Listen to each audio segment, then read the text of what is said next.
सभी मित्रों से राम राम। जय श्री कृष्ण। आज जया एकादशी है। इसके पावन अवसर पे मेरे सभी वैष्णव भाइयों को जय श्री कृष्ण, जय श्री राम। मित्रों, आज हम बात शुरू करते हैं एक ऐसे अधेड़ जिसको अभी भी देखिए पॉलिटिकल डोमेन में 50 के ऊपर के भी जो व्यक्ति होते हैं, आमतौर पर उनको युवा से संबोधित किया जाता है। जबकि अगर आप आम समाज में देखें, खासतौर पे मध्यम वर्गीय या निम्न मध्यम वर्गीय, उसमें तो 50 पार अधेड़ की अवस्था में आ जाते हैं। और आप सब सहमत होंगे। तो आप सबको ही पता होगा कि हमारे इस महान राष्ट्र में एक मतलब बड़ी पुरातन पार्टी में कहूंगा, अब आज देखिए 130-40 साल पुरानी पार्टी है, उसके भूतपूर्व अध्यक्ष है ना, जो 50 की उम्र के पार हैं और आप यूं कह सकते हैं अधेड़ावस्था में है, परंतु फिर भी वो पार्टी के लिए युवा हैं। और जैसा कि राजनीतिक डोमेन में माना जाता है, वे युवा हैं। तो यहाँ विषय यह नहीं है कि वे वृद्ध हैं, युवा हैं, या अभी तरुणावस्था में हैं या किशोर वय में हैं, परंतु इतना अवश्य है कि 50 पार करके भी और इतने उच्च शिक्षित होकर भी, और कभी भारत देश के एक कभी था कि प्रथम परिवार के व्यक्ति होकर भी अपनी भाषा की जो शिष्टता है, वो उसको इस कदर उन्होंने तिलांजलि दे दी है कि ऐसा लगता है कि जैसे वे मतलब किसी कुलीन वर्ग के नहीं, अपितु मैं तो साफ स्पष्ट उसमें कहूंगा कि मतलब बहुत ही निम्न स्तर के कुल से या ऐसे माहौल से आए हुए हैं। मैं बात कर रहा हूं राहुल गांधी की, है ना। जिस प्रकार से वे एक तथाकथित भारत जोड़ो यात्रा करने निकले हैं, मैं साफ कहता हूं कि यह भारत तोड़ो यात्रा है उनकी। भारत तोड़ो यात्रा इसलिए है क्योंकि वे जहां भी जाते हैं वे सिर्फ हिंदू समाज को जाति आधार पर बांटने की ही बात करते हैं। आप उनके कोई भी भाषण उठाकर देख लीजिए, जहां भी वे जनसभा को संबोधित कर रहे हैं, निम्न स्तर पर उतरकर हिंदू समाज को कैसे पहले की तरह जातियों में विभक्त कर दिया जाए। वह जो अंग्रेजों ने एक नीति अपनाई थी, फूट डालो और राज करो। देखिए 2014 से राजनीतिक जो परिदृश्य वह इसलिए बदला क्योंकि सबसे बड़ा जो आप योगदान कह लीजिए वह यह है कि हिंदुओं ने एकजुट होकर वोट डालना शुरू किया। या हिंदू समाज का एक सनातनी समाज कह सकते हैं, या कहते हैं कि एक बड़े तबके ने भाजपा या कह लीजिए मोदी जी को कंसोलिडेटेड वोट बैंक जिसे कहते हैं, वह मोदी जी के पक्ष में हो गया। इससे पहले आप देखेंगे तो हिंदू समाज का जो वोट बैंक है ना, मतलब हिंदुओं की वोटों की कभी इस प्रकार से कभी किसी पॉलिटिकल पार्टी ने जरूरत ही नहीं समझी। उनको हमेशा they took it as for granted कि ये जाएंगे कहाँ, ये वोट तो हमको ही देंगे। और हिंदुओं के वोट पर कीमत पर हमेशा तुष्टीकरण की राजनीति ने देश को रसातल में इस तरह से पहुंचा दिया था कि आप सब मैं तो उसको विभीषका भी कहूं ना तो गलत नहीं होगा कि एक मतलब हम कहीं पर विश्व पटल पर अपने आप को सम्मानित स्तर पर पाते ही नहीं थे। मैं तो ऐसा कहने में मुझे कोई गुरेज नहीं है।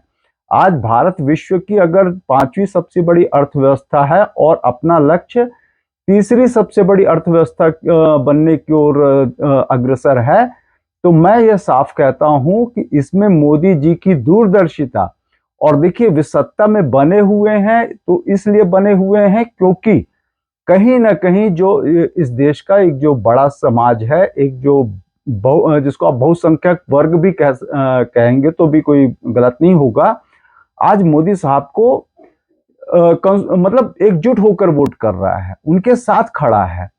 और यही चीज है जो राहुल गांधी को मतलब कह लीजिए कि शायद है कि मानसिक रूप से इतना फ्रस्ट्रेट कर देती है कि वे कभी कभी तो ऐसा लगता है कि अपना आपा ही खो बैठते हैं। और देखिए यही बात जो मैं कह रहा हूं, यह बात यही हताशा है कांग्रेसियों की, जो स्वयं मल्लिकार्जुन खड़गे ने कल या परसों कहीं जनसभा को संबोधित कर रहे थे, तो वे कहे भी थे अपने संबोधन में कि हम जिनके लिए काम करना चाहते हैं, उनका आशा था कि पिछड़े, दलित, एसटी एससी या कुछ एक वर्ग विशेष के लिए, तो वे भी मोदी मोदी करते हैं। तो अब इन लोगों को कौन समझाए कि साहब आज कोई भी इस देश में, मैं तो बोलता हूं कि हिंदू समाज में विशेष तौर पे अपने आप को जाति में अपनी आइडेंटिटी के तौर पे नहीं देखता, वो अपने आप को भारतीय के रूप में देखना शुरू कर दिया है। And that is the reason कि मोदी साहब का ये जो तीसरा कार्यकाल है, यह बिल्कुल सुनिश्चित है। और अगर मैं कहूं तो राजभर, ओपी राजभर, जो कि देखिए कभी वे भी एंटी मोदी होते थे, परंतु अभी आज मैं जब उनका एक वक्तव्य पढ़ रहा था, तो उनका ये कहना था, एक तरह से उन्होंने कटाक्ष किया था कि मोदी साहब का तीसरा कार्यकाल तो विपक्षी ही संभव कर देंगे। 400 प्लस का उनका इशारा था कि 400 प्लस तो विपक्षी ही पहुंचा देंगे। और उनकी बातों में दम भी था, क्योंकि जिस प्रकार से अभी भी ये जो तथाकथित इंडी एलियंस है, जो डे बाय डे आप कह लीजिए कि छिन्न होता चला जा रहा है। कभी आप सब जानते हैं, जनता दल यूनाइटेड अलग हो गया, फिर उसके बाद आम आदमी पार्टी भी अपने अलग तेवर दिखाती कि पंजाब में हम अलग चुनाव लड़ेंगे, चंडीगढ़ में अलग, और दिल्ली में आपको चाहिए तो 1 सीटें या 2 सीट आप ले सकते हैं। कांग्रेस को उनका इशारा होता है। ममता बनर्जी साफ मना कर चुकी हैं कि हम पश्चिम बंगाल में हम घुसने नहीं देंगे, मतलब वो सीट शेयरिंग नहीं करेंगी। तो बचता ही कौन है? शिवसेना उद्धव गुट और एनसीपी शरद पवार साहब, जिनकी अपनी पार्टी के खुद के कितने सांसद पहुंचेंगे, 1 पहुंचेगा, 2 पहुंचेगा, या वो भी नहीं पहुंचेंगे। वह भी अभी मतलब इट्स जस्ट ए डिलेमा कि वेदर दे विल एग्जिस्ट और will be existing in this upcoming Lok Sabha 2024 और नॉट। आज मैं देख रहा था सुप्रिया सुले जी जिस प्रकार से एक भावुक अपील कर रही थी कि जिसने पार्टी बनाई, मतलब उनका इशारा अपने पिताजी की ओर था, शरद पवार साहब, तो उनकी ओर था कि पार्टी जिन्होंने बनाई उनसे पार्टी चुरा ली गई, पार्टी उनको वापस कर देनी चाहिए। शायद वे भूल गई कि देखिए, आपकी भावनाएं सब कुछ, आपकी भावनाओं का सब कुछ सम्मान करता है, परंतु जब बात पॉलिटिकल पार्टी की हो या किसी भी विरासत की हो, तो जो सुयोग्य होता है वह उसी के पास रहती है। फिर देखिए, महत्वाकांक्षा होना, अब देखिए जैसे शरद पवार साहब है, कोई वो नहीं है कि भाई सुप्रिया सुले जी उनकी इकलौती पुत्री हैं, तो वे स्वाभाविक है चाहेंगे, उनका अच्छा ही चाहेंगे। तो लाइकवाइज दूसरे अन्य पार्टियों के साथ भी है। अब सोनिया माता जी हैं राहुल गांधी जी की, तो वे चाहती हैं कि उनका बेटा प्रधानमंत्री बने, है ना, परंतु अब योग्य है नहीं है, अब who cares, at least in Congress party. अब आप देखिए, मैंने बात शुरुआत की थी कि राहुल गांधी की भाषा को लेकर, जिस प्रकार से वे कुछ भी मुंह में आया बोले जा रहे हैं। अभी पता नहीं उनको, जबकि कभी एक समय था कि बच्चन परिवार से, हाँ जी मैं बात कर रहा हूँ अमिताभ बच्चन और उनके परिवार की, और गांधी परिवार की बड़ी मतलब नजदीकी वाले संबंध रहे हैं, या ऑलमोस्ट कह लीजिए कि एक घर जैसे रहे हैं। वो खासतौर पे जब से राम मंदिर का भी जब लोकार्पण हुआ है, वहां पर बिग बी यानी कि अमिताभ बच्चन नजर आए, उन्होंने दर्शन किए, उसके बाद वे दोबारा भी होकर आ गए। तब से राहुल गांधी के वे निशाने पर हैं। जब कहीं कोई भी जनसभा आप देखेंगे, तो राहुल गांधी का जिस प्रकार से उन पर, अमिताभ बच्चन पर और उनकी बहू ऐश्वर्या बच्चन पर जिस प्रकार से तंज कसे जा रहे हैं, वह बड़े अशोभनीय होते हैं। यहां तक कि उन्होंने ऐश्वर्या राय को नाचने वाली तक कह गए। मतलब अब देखिए, अगर यही बात, अगर कोई भी, अगर एनडीए का घटक दल या मोदी सरकार में कोई मंत्री या भाजपा का कोई भी एक छुटभैया नेता भी अगर उसने यह बात कही होती ना, तो बोलने में ऑड लगता है, बट यही इंडी एलियंस के ही घटक है ना, खासतौर पे कांग्रेस पार्टी के जो कुछ मुखर प्रवक्ता हैं, अपना घाघरा उठा उठा के नाच रहे होते। अब इसी बात से आप सोच लीजिए, मैं अगर और आगे बात बताऊं तो राहुल गांधी देखिए जमानत पर चल रहे हैं अपनी इस बदजुबानी के चलते ही। कैसे उन्होंने एक वर्ग विशेष को चोर से संबोधित कर दिया था, ठीक है। फिर आप सुप्रीम कोर्ट में भी माफी मांगाए थे वे। अगर आप सबको याद होगा कि प्रधानमंत्री मतलब अब क्या बोले, मतलब बोलने में और लगता है, हम बिल्कुल निम्न तबके के लोग भी अगर अपने प्रधानमंत्री को हम अगर भले एक बार हो सकता है भाई कि आपके उनसे वैचारिक मतभेद हो, आपको उनका तौर तरीका काम करने का तौर तरीका पसंद ना आता हो, परंतु वे आपके प्रधानमंत्री हैं। तो हर कोई की एक अपेक्षा होती है कि वह कम से कम अगर सम्मान ना दे तो अपमानजनक शब्द भी ना कहे। परंतु राहुल गांधी तो राहुल गांधी ठहरे।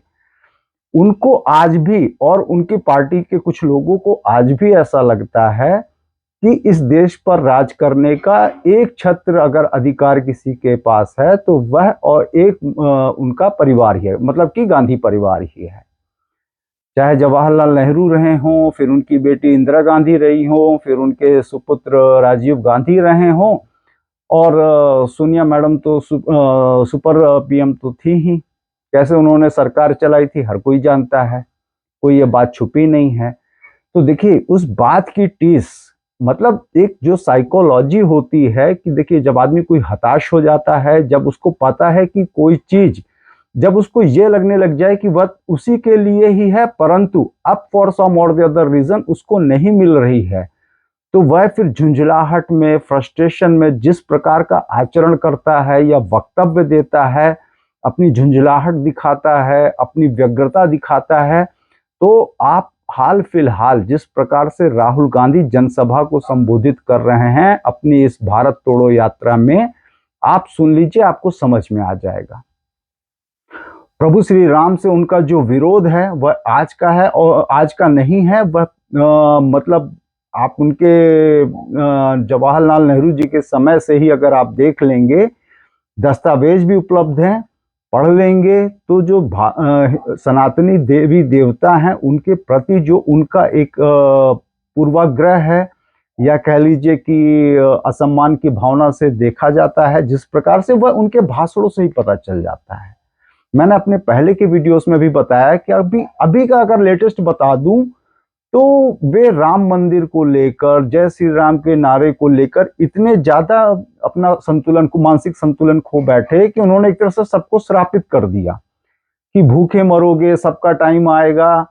अब ये उनकी हताशा नहीं है तो क्या है? कोई भी नेता, परिपक्व नेता, क्या जिस समय जनसभा को संबोधित कर रहा है उसको श्राप देता है कि भूखे मर जाओगे क्योंकि आप जय श्री राम का नारा लगा रहे हो, राम मंदिर की ओर देख रहे हो या राम मंदिर से आपका एक जुड़ाव है? यह कोई भी परिपक्व नेता, परिपक्व छोड़ दीजिए, मैं एक छुटभैया नेता की भी बात करता हूं, वह कभी भी पब्लिक स्टेटमेंट इस प्रकार से नहीं देगा।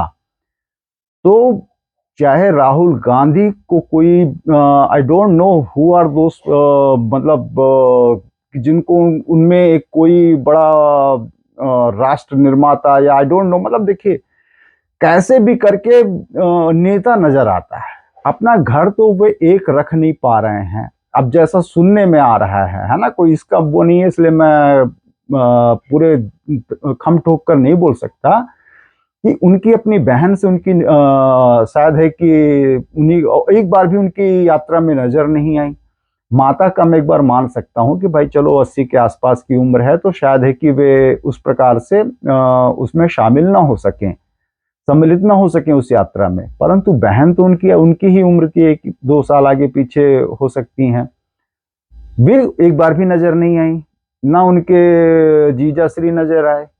तो उनका अपना परिवार तो वे खुद को जोड़ नहीं पा रहे हैं। बात करते हैं कि देश जोड़ेंगे, अरे जोड़ेंगे क्या और तोड़ न दे। मेरे को तो ये लगता है 47 सभी को याद है जब किसी एक की महत्वाकांक्षा के चलते कैसे देश 2 टुकड़ों में बटा था, वो आज भी जनमानस में अंकित है।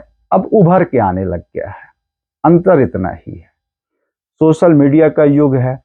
सोशल मीडिया से एक बात और याद आ गई, मोबाइल से उनको बड़ी एलर्जी है कि देश का युवा वो मोबाइल पर स्क्रॉल करता बैठा रहता है, वह प्रियंका चोपड़ा और ऐश्वर्या राय और अमिताभ बच्चन के डांस देखता है या समथिंग लाइक दैट, कुछ भी तो बकते हैं। मैं तो उनको यहाँ पे बोला भी नहीं करता हूँ, क्योंकि बड़ा मतलब खुद मेरे को इतना चीप लगता है, तो जो सुन रहा होता है तो उसको कैसा लगता होगा। कोई मुंह पर किसी को बोल रहा है कि तुम भूखे मर जाओगे क्योंकि तुम जय श्री राम और राम मंदिर की ओर तुम्हारा बड़ा लगाव है, तुम्हारा भी वक्त आएगा, सबका वक्त आएगा। तो अब आप उनको किस प्रकार से एक मैच्योर लीडर कहेंगे, आई डोंट नो। मतलब कुछ भी कह पाना बड़ा मुश्किल हो जाता है। काशी में थे, वाराणसी में प्रधानमंत्री जी के संसदीय क्षेत्र में थे, वहां पर उन्होंने कुछ और बताया है कि यहाँ के युवा नशेड़ी हैं, रास्ते में पड़े रहते हैं, आने वाला जो भविष्य है वह नशेड़ियों का होगा, यहाँ के जो युवा हैं नशेड़ी होंगे। ये आपको सबको याद होगा, एक बार उत्तर प्रदेश में उन्होंने सबको भिखारी ही संबोधित कराए थे, शायद 2014 या 2019 के लोकसभा चुनाव के एन पहले, कि कब तक दिल्ली और मुंबई के रोडों पर भीख मांगते रहोगे, आप सबको याद होगा। तो वे भिखारी बताने में भी नहीं चूकते, अब नशेड़ी बताने में नहीं चूक रहे हैं। पंजाब में जिस प्रकार से पंजाबियों को उन्होंने नशेड़ी कहा था, शायद है कि वह वर्ग अभी तक भूला नहीं होगा, अगर भूल गया होगा तो अच्छा है फिर उनके लिए, राहुल गांधी के लिए। और उनसे अब ज़्यादा विशेष कोई अपेक्षा तो रहती नहीं है। थोड़ा सा बुरा ये लग जाता है कि वो जिस प्रकार से मतलब बौखलाए हुए हैं जिस सत्ता के लिए, ठीक है सत्ता सबको चाहिए, हर पार्टी को चाहिए, मगर इसके लिए कोई इस निचले स्तर पे उतर जाए, वो भी एक ऐसे परिवार का व्यक्ति जो कि विदेशों में पढ़ा लिखा है, उच्च कुलीन वर्ग का है। हम सब तो बड़ी many things are there we try to imitate from, होता है ये निम्न मध्यम वर्गीय परिवारों में और उच्च मध्यम वर्गीय परिवारों में, कि वे जो बड़े कुलीन वर्ग के लोग होते हैं उनको इमिटेट किया करते हैं, उनको मतलब उनके जैसा थोड़ा सा आचरण करने की कोशिश करते हैं। भले अब फिर वो भेड़ की खाड़ में क्या ऐसे कहावत है कि भेड़ की खाल में शेर नहीं बना जाता, परंतु इमिटेट करते हैं। मैं तो बचा करता हूँ, बट फिर भी तो ऐसी स्तरहीन पॉलिटिक्स हो रही है राहुल गांधी के द्वारा, और वे अपेक्षा करते हैं कि लोग उनको वोट दें।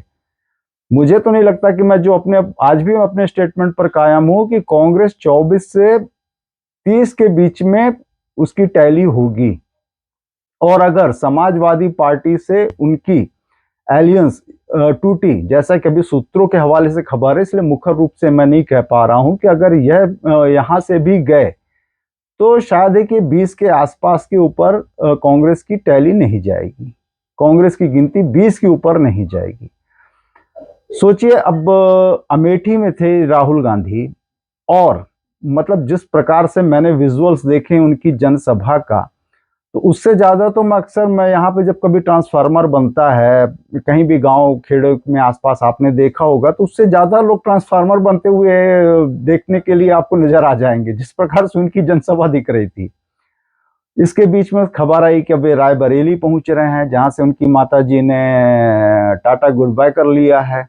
कभी उनकी वो पुश्तैनी सीट होती थी, तो एक ऐसी उम्मीद थी कि शायद कि प्रियंका गांधी को यहां से उतारा जाए, परंतु भाजपा ने जिस प्रकार से अदिति सिंह जी को तैयार किया है रायबरेली लोकसभा सीट के लिए, मुझे नहीं लगता कि प्रियंका गांधी या गांधी परिवार का कोई भी सदस्य, अब माता सोनिया गांधी जी तो राज्यसभा चली गई हैं, तो बचते यही दोनों हैं, प्रियंका गांधी, राहुल गांधी।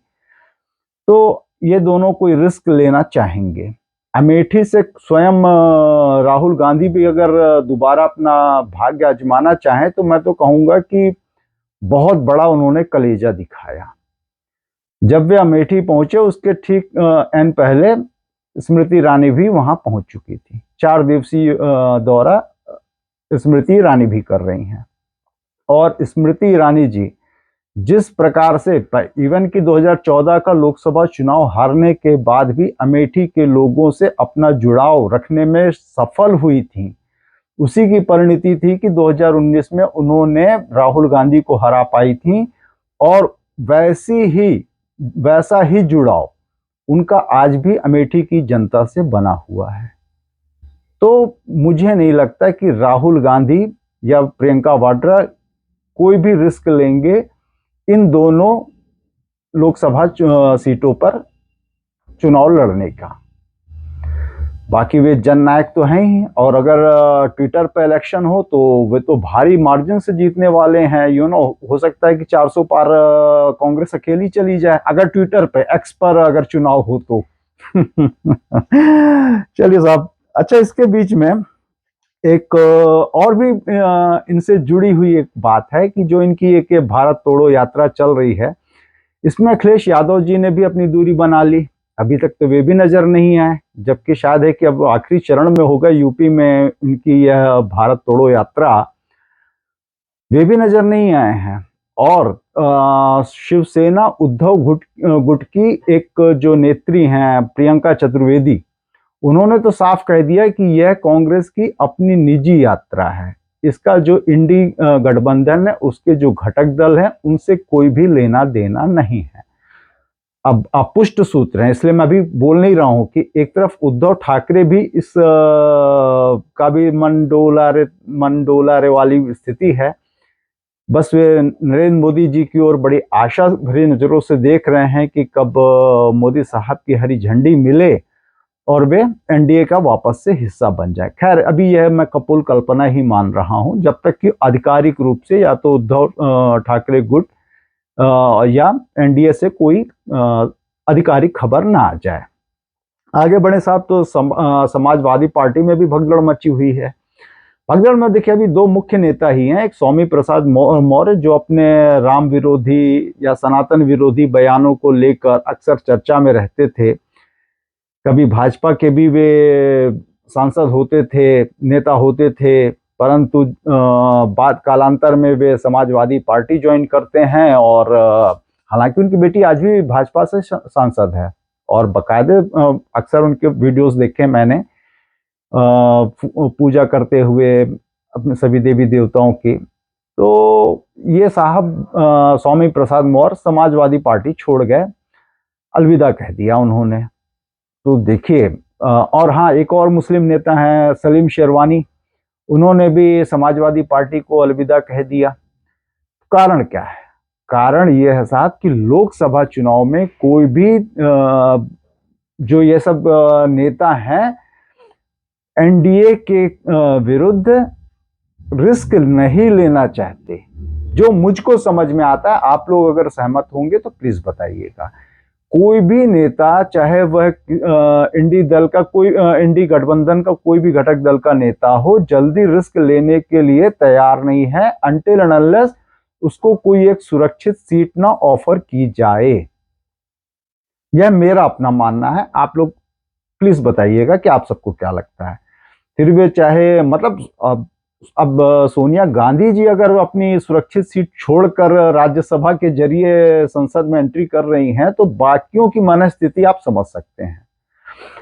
मैं साफ कहता हूं कि जो भाजपा का यह मिशन 400 प्लस है, एनडीए का 400 प्लस है, जिसमें भाजपा 370 और बाकी के जो घटक दल हैं सबको मिला के 400 पार का जो टारगेट एनडीए ने तय किया है, वह निस्संदेह 410 प्लस या 420 के आसपास आपको नजर आएगा।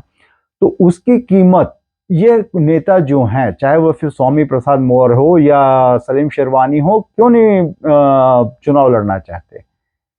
क्या स्वामी प्रसाद मौर्य जी को अखिलेश यादव टिकट नहीं देंगे? सलीम शेरवानी को टिकट नहीं देंगे? नहीं, दे तो देंगे, परंतु जीतने की प्रोबेबिलिटी वह सबके मन में है। भले चाहे वे जीत जाएं, परंतु वे रिस्क नहीं लेना चाहते। सबको एक अदद सुरक्षित सीट की आवश्यकता है। और अभी हाल में जो राज्यसभा के चुनाव होने जा रहे हैं, जिसमें से 3 सीटें समाजवादी पार्टी के साथ हैं, उसमें ये सभी नेताओं को एक उम्मीद थी कि शायद ही कि 3 में से एक टिकट उन्हें भी दिया जाएगा, फिर वो चाहे स्वामी प्रसाद मौर्य हो, पल्लवी पटेल हो या अन्य कोई भी नेता हो। परंतु जया बच्चन जी ने सारे समीकरण या जो भी अखिलेश यादव के अपने समीकरण थे उनको हिला के रख दिया, मैं तो ऐसा कहूंगा। क्योंकि देखिए हकीकत में कहा जाए तो ये सब आप माने या ना माने, कोई माने ना माने, ये सब एक भाई पार्टी के कम से कम एक समर्पित कार्यकर्ता तो रहे हैं।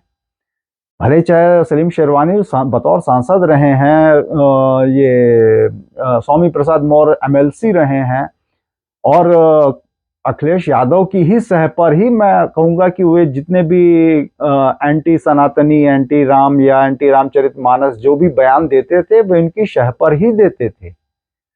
और आज जब बात आई मालपुए खाने की तो वो पहुंचा दिया गया जया बच्चन जी को।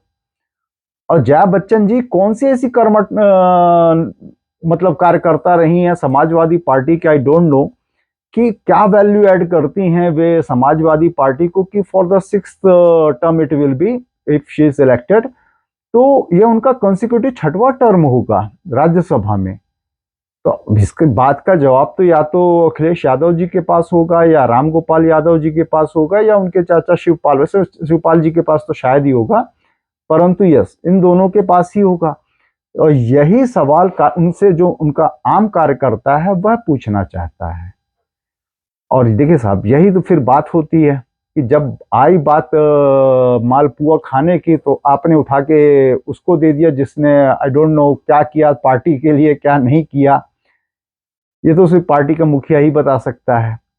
और नहीं तो फिर चुनाव में तो सब पता चल ही जाता है कि किसने अपने कार्यकर्ताओं के लिए कितना अच्छा किया या अपने आम वोटर्स के लिए अच्छा किया। तो साहब देखिए लब्बो लुबाब ये था कि राहुल गांधी जी की जो मानसिक स्थिति मैं कहूंगा वह इस कदर से व्याकुल हो चुके हैं या दिवालियापन की ओर बढ़ रहे हैं मानसिक रूप से कि वह उनके जो जनसभा में संबोधन है आप सुनिए, पढ़िए, देखिए और समझ में आ जाएगा कि हताशा किस लेवल तक है।